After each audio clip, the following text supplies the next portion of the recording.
Avant de parler du sujet 0, je voulais quand même montrer une utilisation de la fiche Excel, puisque cette fiche Excel est autant utilisée pour évaluer les candidats que pour aider en fait les auteurs à rédiger le sujet.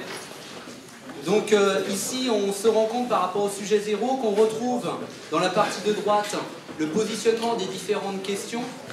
Et c'est ce positionnement des différentes questions qui va permettre en fait aux auteurs de valider premièrement si les compétences qu'ils doivent évaluer par rapport au programme sont bel et bien dans le sujet.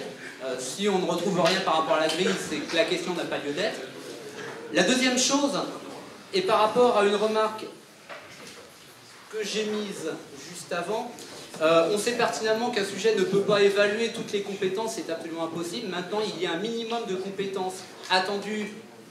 Il a été décidé que 50% des compétences devaient être validées par l'épreuve. En général, entre 50 et 75%.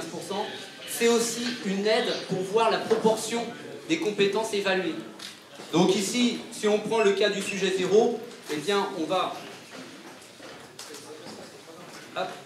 Voilà, on va pouvoir vérifier comment le sujet a été construit et si effectivement on n'a pas quelques erreurs de questionnement. Une des remarques que j'ai fait tout à l'heure et que je vais refaire, et ce sera les dernières remarques que je ferai pour ce guide d'élaboration, les compétences doivent normalement être évaluées qu'une seule fois. À partir du moment que la compétence est atteinte, elle est atteinte définitivement. Donc on peut remarquer ici que des questionnements comme les écarts sont quantifiés et expliqués au regard des données disponibles, on voit qu'il y a question 4, question 5, question 12, question 17, question 19, question 20, ça c'est un problème. C'est un problème de construction du sujet. On peut au maximum avoir 2 questions sur une même compétence, mais si on veut pouvoir atteindre ces 50% et les dépasser, il est clair qu'il faut taper dans toutes les compétences et dans tous les items. Voilà.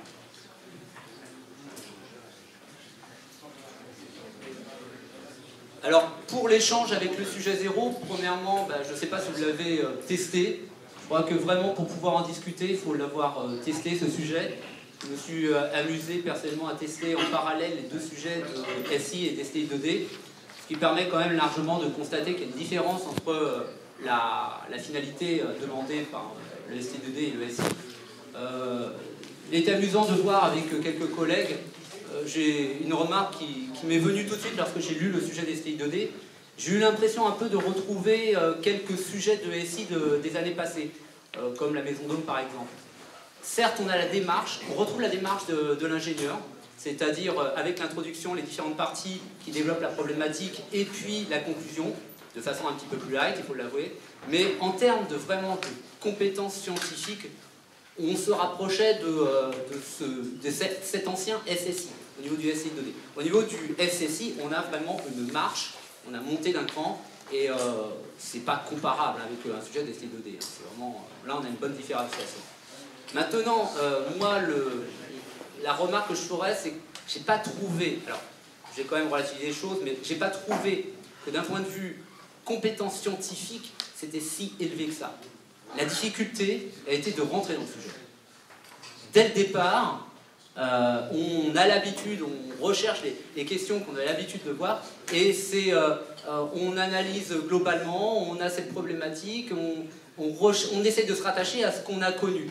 Et il est clair que l'une des raisons de l'échec, entre parenthèses, si on peut parler d'échec, peut-être pas le mot, mais vis-à-vis du cobayage qui a été fait par rapport à des élèves de terminale qui ont testé ce sujet 0, c'est qu'effectivement, ils ont essayé de se rattacher à ce qu'ils avaient l'habitude de voir, et ils ont passé beaucoup de temps. Et ça a été la réponse qu'ils ont donnée au collègue qui a écrit le sujet. On a passé beaucoup de temps, mais au final, quand on s'y est fait, c'était pas si compliqué que ça, mais on n'a pas le temps de tout faire. Voilà. Donc ça, c'est la première remarque. La deuxième remarque, je dirais quand même, il y a quelques petits défauts. J'ai joué le jeu. Depuis 2005, on n'a pas le droit d'avoir des documents en couleur. Je l'ai imprimé en noir et blanc. Et il y a des questions qui ne sont pas faisables. Parce qu'au niveau des légendes, on retrouve le même niveau de gris. Ça, il faut faire attention par rapport à ce genre de choses. Bon, ça reste... voilà. Vos questions? Tu veux la formulation de questions?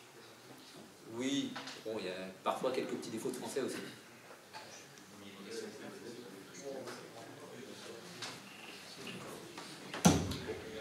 final, donc vous orientez finalement enfin, sujet 0, les sujets qui suivront refléteront quand même le contenu de ce sujet 0. Bon, il y a quand même de la lecture à faire, de l'approfondissement, de la compréhension globale, et puis de la rédaction aussi, une certaine forme aussi de criticité sur des aspects scientifiques et technologiques. Enfin bon, vous voyez, on est sur quand même la nouvelle filière SSI. D'accord, donc voilà, il faut former vos élèves et puis surtout les préparer à ce type d'épreuve. Il faut les habituer en fait à rédiger. Rédiger et répondre en faisant appel, en se justifiant par effectivement les différentes lois, on fait appel au principe de la dynamique par exemple, et on va commencer par répondre à la question. Oui. Est-ce que tu as su faire la dernière question?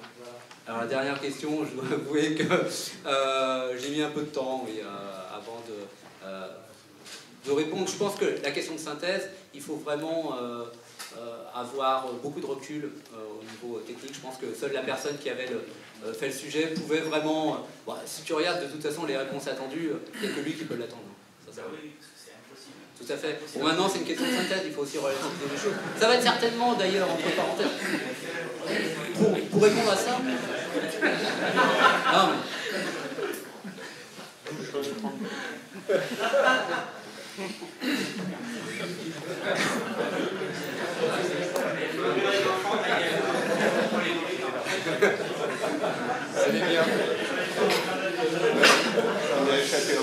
Pour répondre à ta question, je pense qu'on va commencer à avoir le souci qu'ont nos chers collègues de français.